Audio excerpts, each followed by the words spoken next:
Pero tú, cuando ores, entra en tu cuarto, cierra la puerta y ora a tu Padre en secreto. Y tu Padre que ve lo que haces en secreto te dará tu premio. Mateo capítulo 6, versículo 6. La Comunidad Cristiana de Crecimiento Integral y su pastor Jairo Cruz te invitan a escuchar el Manual del Maestro, la instrucción de vida. Muy buenas noches, un gusto nuevamente estar con ustedes en este tiempo devocional y de estudio de la palabra del Señor.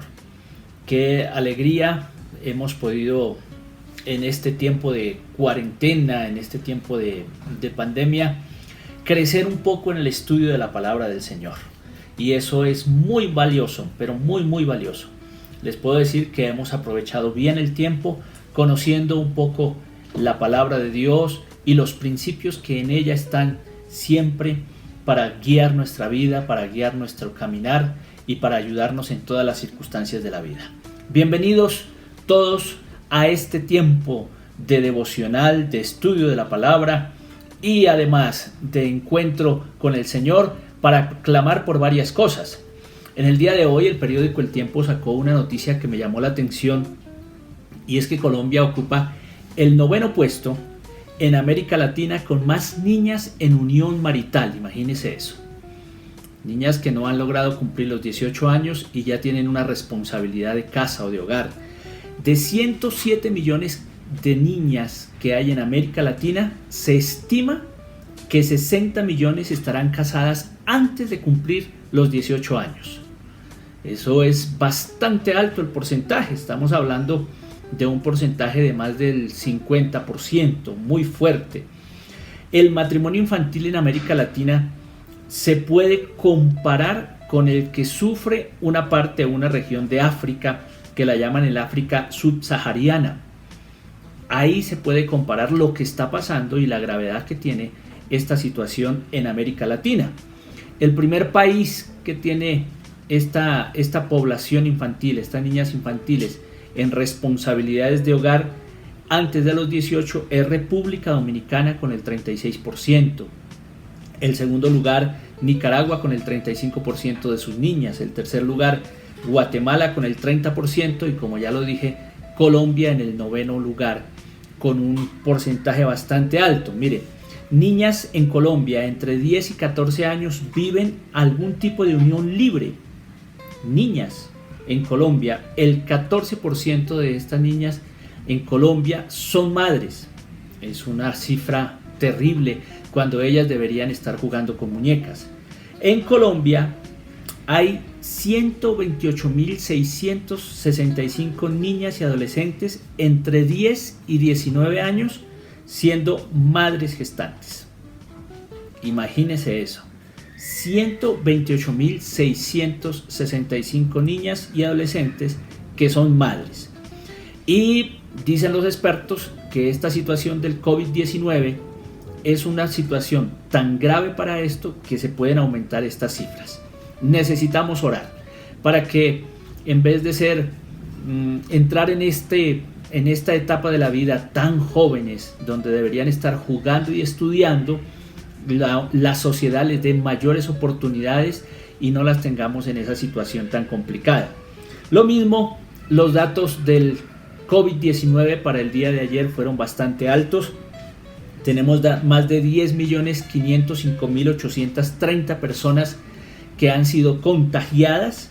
Ayer murieron en el mundo 92.246 personas producto del COVID-19. En Colombia ya superamos la cifra de los 95.000 para el día de ayer y tenemos 3.256 personas fallecidas. Necesitamos orar, necesitamos pedir la bondad y la misericordia de Dios y su gracia y su bondad con nosotros. Quiero saludar a algunas personas que durante las transmisiones por chat nos saludan. Recuerde, en el chat salúdenos, comparta con nosotros, manifiéstenos que nos está siguiendo, pero si tienes alguna petición, alguna necesidad, lo hacemos por el WhatsApp, por el interno de la iglesia, para guardar y preservar los datos de todas las personas. Pero un saludo a Caterina Gudelo, a Rosalba Valencia, a Edwin Orjuela, a Cristina Cruz, a Miriam Morales, a Norma y Willington. Me enteré, Norma, que la semana pasada estuviste cumpliendo años. Feliz cumpleaños, y a todos los que hayan vivido ese momento del cumpleaños, una felicidad muy grande. Catherine Gómez, un saludo allá en Chía. Gloria Sánchez, Miriam Mosquera, Edgar Torres, que un saludo a Edgar por sus bendiciones. Osquitar también, Gloria, Patricia, Esmeralda Peña, Lolita Arias, un saludo muy especial a esta mujer de Dios. Rafael Becerra, Sofía Lamprea, también Rafael desde Suba nos saludan. Un saludo siempre especial para estas personas. Y vamos a tener una oración por Inés Malagón, por Ángel Arévalo, por Raúl Rojas, por Andrea Botía, por personas que están enfermas en España, por William Rojas, Mario Páez, Michael Gómez, Daniel Murillo, Henry Lemus, Betty Preto y sus vecinos también en San Mateo, porque el Señor los proteja en medio de esta situación complicada que estamos viviendo. Vamos a orar por todos ellos y vamos a orar por estas necesidades que les he planteado en el día de hoy, en esta noche. Padre Celestial, levantamos una oración a favor de todas estas personas que acabo de mencionar, que están pasando por alguna necesidad en particular, por alguna situación. Quiero presentarlos delante de ti, rogar tu amor y tu misericordia sobre ellos, tu bondad sobre sus vidas. Mira a los que están enfermos, en el nombre de Jesús, te ruego que pongas tu mano de misericordia y que les ayudes a recuperar, conforme a tu voluntad, su salud, su bienestar. Aquellos que están teniendo momentos de riesgo frente al COVID-19 y otros riesgos, también los ponemos delante de ti, rogando tu amor y tu misericordia sobre tus hijos e hijas, y que podamos salir adelante en el nombre glorioso de Jesús de Nazaret. Levantamos una oración a favor de las niñas a nivel del mundo, menores de 18 años, Dios santo, que están entrando en una etapa de responsabilidad matrimonial o de unión libre, incluso niñas embarazadas de 10 años también aquí en Colombia. Queremos presentar esta latente necesidad en el mundo que no nos hace progresar, sino que nos hace atrasar, porque son niñas que deberían estar proyectándose, yendo a un colegio para mañana ir a una universidad y luego ser profesionales y desarrollar la vida como se debe desarrollar. Yo te ruego por esta situación a nivel del mundo, de los continentes africano y americano, donde esta situación pulula y tenemos graves crisis. Presento los países, presento los gobiernos para que puedan establecer políticas que frenen esta situación. Danos sabiduría al ser humano de no seguir lastimando y dañando las generaciones que vienen en avanzada y que necesitan proyectarse de una manera diferente. Te ruego por ellas en el nombre de Jesús. Y levanto una oración también por el mundo, Señor, 183 países viviendo esta situación del COVID-19, más de 10 millones y medio de personas contagiadas y más de 500,000 personas fallecidas en el mundo. Por favor, consuela a los que hoy viven en el duelo y ayuda a los que están pasando por este momento del COVID-19 para que lo puedan superar y puedan salir adelante. Te entregamos todas estas nuestras necesidades y las necesidades de aquellas personas que en este momento nos están escuchando, nos están viendo. Los ponemos delante de tu presencia, rogando tu amor, tu misericordia y tu bondad sobre ellos. En el nombre de Jesús de Nazaret, amén y amén. Amén. Tenemos un Dios que nos escucha, un Dios en los cielos maravilloso que camina con nosotros. Bien, seguimos estudiando la apasionante vida de estos patriarcas y lo estamos enfocando hacia la fraternidad. Ayer prácticamente cerramos un ciclo con Jacob, cerramos un ciclo con él, un poco con Esaú, y hoy se supondría que continuamos un poco con la familia de Jacob para abrir el ciclo de José y de sus hermanos. Pero vamos a centrarnos, antes de entrar en ese ciclo de Jacob y sus hermanos, vamos a centrarnos en un texto en el capítulo 38 de Génesis que está como en orden pero en desorden. está como en orden pero en desorden, porque después de haber abierto el ciclo de José en el capítulo número 37, el 38 nos hace un corte para meternos una historia un poquito extraña de Judá y Tamar. Sí, es un poquito extraña. La historia parece que nos interrumpe, pero tenemos que decir que el escritor bíblico muy probablemente va a darnos referencia de los dos hijos más importantes de Jacob, que es Judá y José. Ahora, ¿por qué Judá y José se convierten en los dos hijos más importantes? Porque recuerden que sería el primogénito y el primogénito sería Rubén.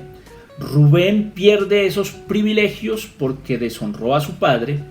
Simeón y Leví también pierden esos privilegios porque cuando Dina fue deshonrada por Siquén, ellos actuaron violentamente, y entonces encontramos allá en el capítulo 49 unas maldiciones que Jacob le dio a estos sus hijos. Entonces nos queda como primogénito, o asumiendo los derechos de primogénito, Judá y por los hijos de Lía, y José por los hijos de Raquel.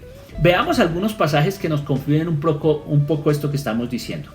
En el primer libro de las Crónicas, capítulo 5, primer libro de las Crónicas, capítulo 5, versículo 1 y 2.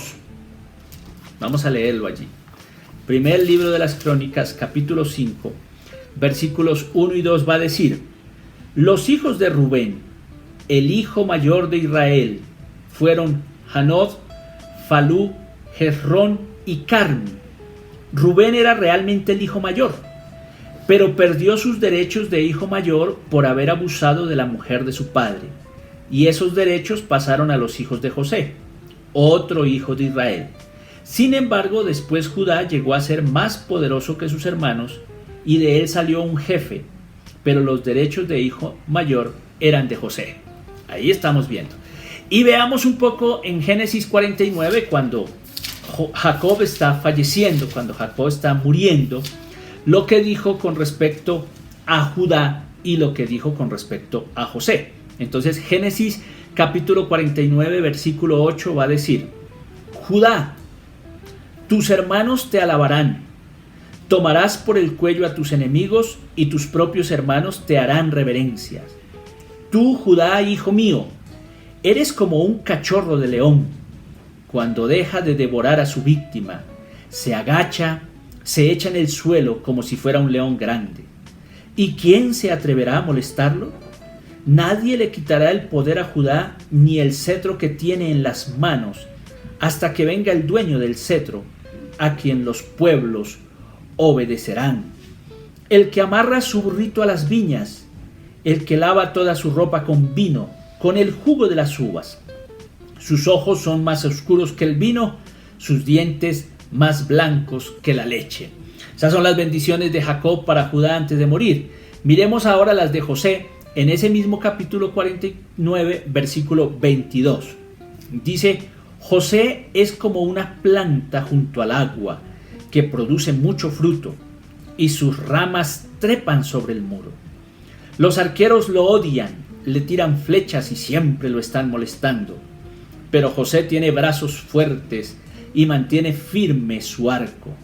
Gracias al Dios poderoso de Jacob, gracias al hombre del pastor, el protector de Israel, gracias al Dios de tu padre que te ayudará, al Dios todopoderoso que te bendecirá con bendiciones del alto cielo, con las bendiciones del mar profundo, con bendiciones de los pechos y del vientre. Tu padre te bendijo más de lo que mis padres me bendijeron. Hasta el fin de los montes eternos, estas bendiciones estarán sobre la cabeza de José, que fue escogido entre sus hermanos. Bueno, ahí nos damos cuenta la preferencia de Jacob y la preferencia por Judá y por José. Es clara la preferencia, y el texto bíblico también nos da las razones de por qué por lo menos Rubén, Simeón, Leví no aparecen ocupando el puesto primogénito, sino aparece José y aparece Judá. Dos personas. Vamos entonces a estudiar un poco lo de Judá y Tamar en el capítulo 38 como un texto ahí metido que necesitamos estudiar para que podamos dedicarnos luego a todo el ciclo de José y de sus hermanos. Estudiemos entonces Génesis capítulo 38. Va a ser un poquito largo, pero la historia es muy interesante. Génesis 38. En aquel tiempo Judá se apartó de sus hermanos y se fue a vivir a la casa de un hombre llamado Gira, que era del pueblo de Adulán. Allí conoció a la hija de un cananeo llamado Súa y se casó con ella. Cuando se unieron, ella quedó embarazada y tuvo un hijo al cual llamó Volvió a quedar embarazada y tuvo otro hijo al cual llamó Onán. Todavía volvió a tener otro hijo al cual llamó Sela, que nació cuando Judá estaba en Kefzit.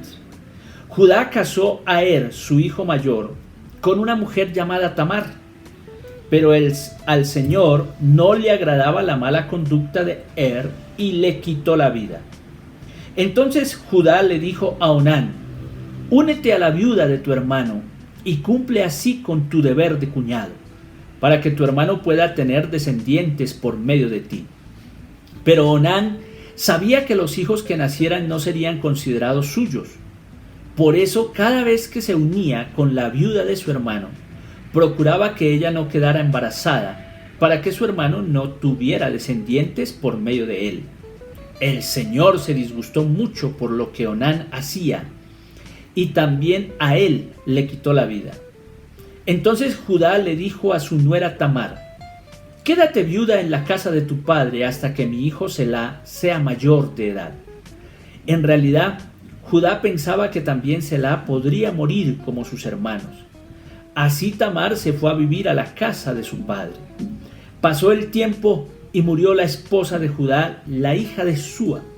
Cuando Judá dejó de guardar luto, fue al pueblo de Timnat, donde estaban los que trasquilaban sus ovejas, y su amigo Gira el adulamita lo acompañó. Cuando Tamar supo que su suegro había ido a Timnat a trasquilar sus ovejas, se quitó el vestido de viuda, se cubrió con un velo para que nadie la reconociera, y se sentó a la entrada del pueblo de Enaim, que está en el camino a Timnat. Hizo esto porque se dio cuenta de que Sela ya era mayor de edad y sin embargo no la habían casado con él. Cuando Judá la vio, pensó que era una prostituta, pues ella se había cubierto la cara. Entonces se apartó del camino para acercarse a ella y sin saber que era su nuera le dijo: ¿me dejas acostarme contigo? ¿Qué me vas a dar por acostarte conmigo?, le preguntó ella. Voy a mandarte uno de los cabritos de mi rebaño, contestó Judá. Está bien, dijo ella, pero déjame algo tuyo como prenda hasta que me lo mandes. ¿Qué quieres que te deje?, preguntó Judá. Dame tu sello con el cordón y el bastón que tienes en la mano, respondió ella. Judá se los dio y se acostó con ella y la dejó embarazada. Después Tamar fue y se quitó el velo que tenía puesto y volvió a ponerse su vestido de viuda. Más tarde Judá mandó el cabrito por medio de su amigo adulamita para que la mujer le devolviera las prendas, pero su amigo ya no la encontró. Entonces les preguntó a los hombres de ese lugar: ¿dónde está esa prostituta de Enaim, la que estaba junto al camino? Aquí no ha estado ninguna prostituta, le contestaron. Entonces él regresó a donde estaba Judá y le dijo: no encontré a la mujer y además los hombres del lugar me dijeron que allí no había estado ninguna prostituta. Y Judá contestó: pues que se quede con las cosas, para que nadie se burle de nosotros, pero que conste que yo mandé el cabrito y tú no la encontraste. Como 3 meses después vinieron a decirle a Judá: Tamar, la nuera de usted, se ha acostado con otros hombres y como resultado de ello ha quedado embarazada. ¡Sáquenla y quémenla!, gritó Judá. Pero cuando la estaban sacando, ella le mandó decir a su suegro: el dueño de estas cosas es el que me dejó embarazada. Fíjese usted a ver de quién son este sello con el cordón y este bastón.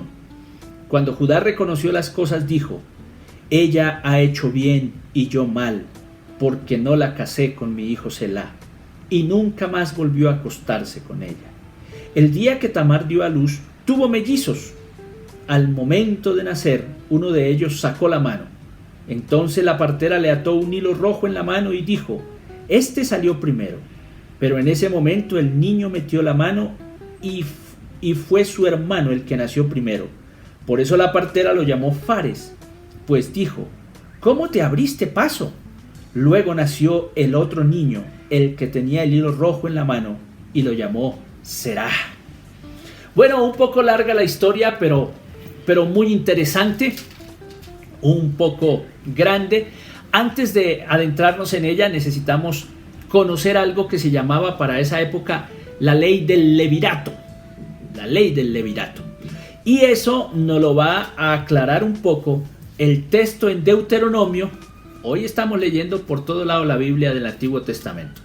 Deuteronomio, capítulo 25, versículo 5, para entender esta institución que tenían los pueblos antiguos, que era una institución solidaria, ¿sí? Era una institución a favor del difunto, de la viuda, que buscaba preservar el apellido del que había fallecido, el nombre de quien había muerto, y por lo tanto también que sus posesiones quedaran dentro del mismo clan, su esposa quedara protegida, los mantenía dentro del clan y la familia, y la viuda pudiese conservar los bienes, transmitírselos a sus hijos o a su hijo mayor por lo menos, y tener de esa manera una estabilidad.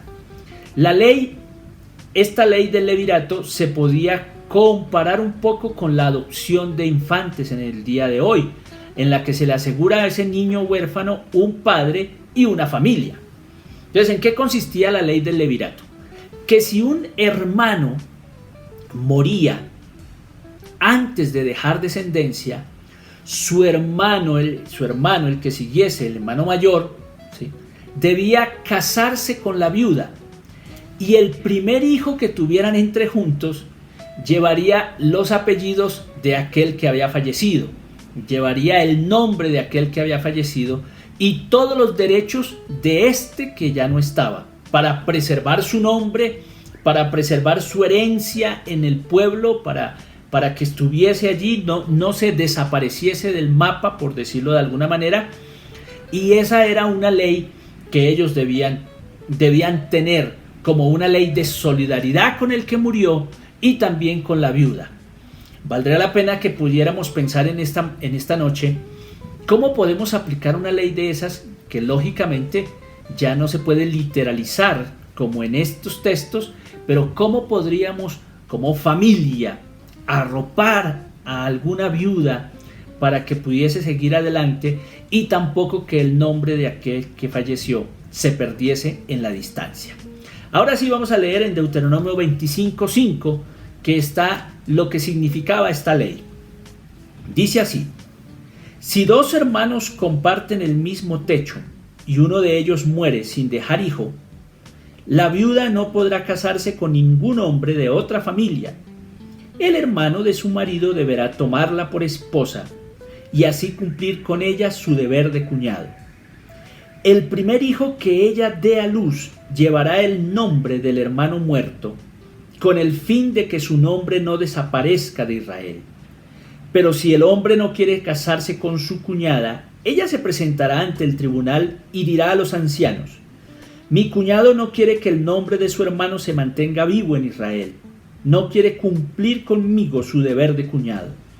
Entonces los ancianos de la ciudad lo llamarán y hablarán con él, y si él insiste en no casarse con ella, entonces su cuñada se acercará a él y en presencia de los ancianos le quitará la sandalia del pie, le escupirá en la cara y dirá: así se hace con el hombre que no quiere dar descendencia a su hermano, y su familia será conocida en Israel con el nombre de la familia del descalzado.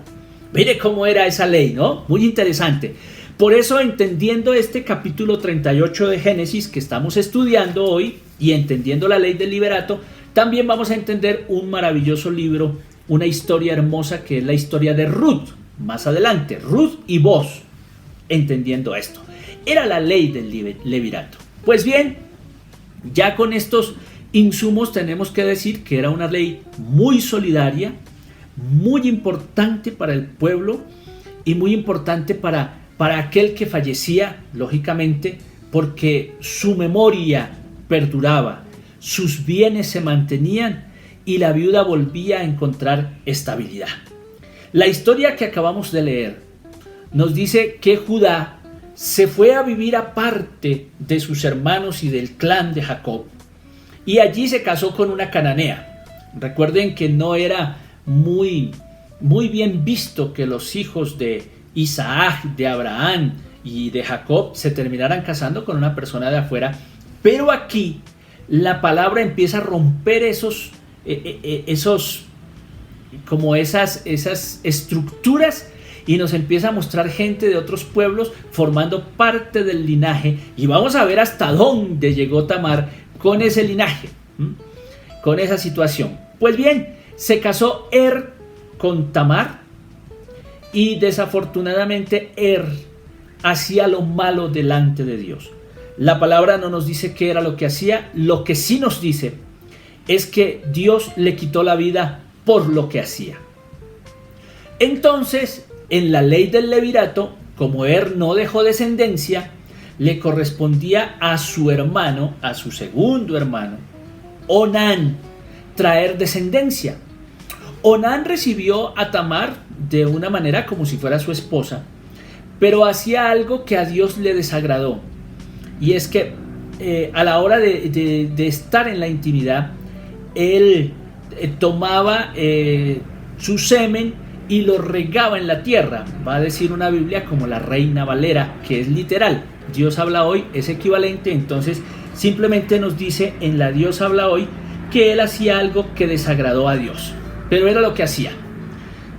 Onán hacía eso, y entonces la parte de la vida quedaba en suspenso, porque dice un biblista como Luis Alonso Choquer, va a decir que la semilla quedaba tirada en la tierra, que era estéril para esa semilla, pero que la matriz, que era el lugar donde esa semilla debía ser depositada, entonces quedaba prácticamente muerta.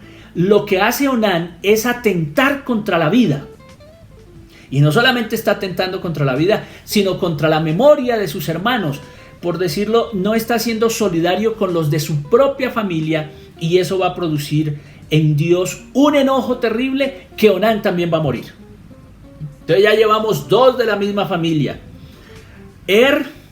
Que muere realmente porque es malo, y Onán, que muere porque está haciendo actos contra la vida, particularmente contra la vida de sus hermanos que ya han fallecido y a los que él debe darles un nombre, y no está cumpliendo de esa manera.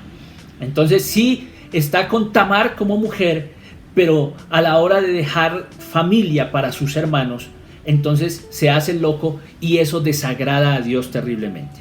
Resulta que solamente hay otro tercero, y el tercero todavía no tiene la mayoría de edad. Entonces pues ahí tenemos una gravísima dificultad, a lo que Judá, más por miedo, le dice: Tamar, vete para tu casa de padre, y quédate como una viuda, que cuando mi hijo crezca, entonces yo te lo voy a dar. Cuando Sela crezca, yo te voy a llamar y te vas a casar con él, para que él dé descendencia y el nombre de su hermano, de sus hermanos, no perezca sobre la tierra. Realmente Judá también tiene miedo de que le pase esto a su hijo. Su hijo crece, y él, por miedo a la muerte, no da la vida a sus hijos, a los que ya fallecieron. Por miedo a la muerte, no preserva el nombre de sus hijos. Y también tiene un acto de injusticia con Tamar, porque si a Tamar él la había podido despedir y decirle: mira, vete, consíguete un esposo allá en Canaán y te dejamos tranquila, pues seguramente ella se hubiera podido ir. A lo mejor con ese historial no hubiese conseguido esposo, pero es más injusto lo que hace Judá, porque la deja esperando algo que él a conciencia no le va a dar, que es el tercer hijo. Aquí vemos una serie de injusticias frente a una ley de solidaridad. La solidaridad con la propia familia, la solidaridad con el nombre de sus hermanos en el caso de Onán, de su hermano, ¿sí? De su hermano es decir, no me interesa mi hermano, es lo que esa actitud está teniendo.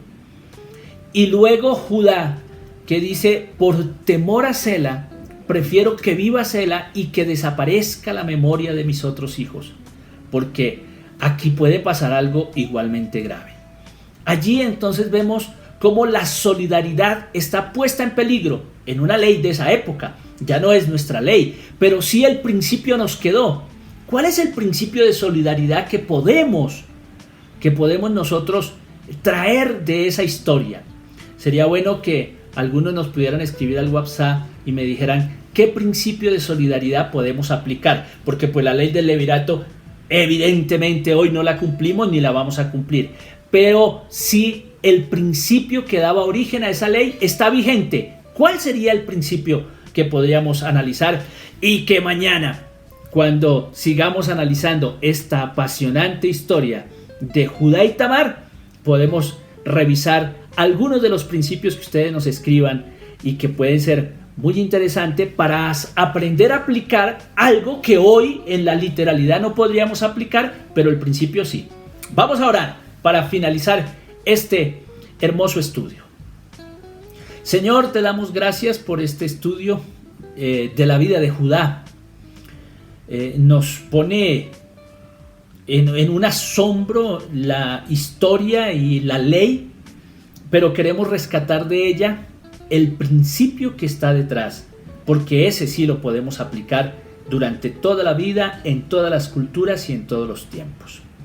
Te ruego tu bendición a tu palabra, tu gracia divina, Señor, y que todos los que en esta hermosa noche han escuchado este tiempo sean bendecidos, Padre. Dales tu paz, dales tranquilidad, dales trabajo, dales el reposo, Dios. Los bendigo en el nombre del Padre, del Hijo y del Espíritu Santo. Amén y amén. Muy bien, mañana nos vemos. Dios los bendiga. No olviden lo que dijo Pablo: nada ni nadie nos puede separar del amor de Dios que es en Cristo Jesús, Señor nuestro. Y mañana concluimos con esta apasionante historia de la ley del levirato. Chao, chao, mil bendiciones. El manual del maestro. La instrucción de vida.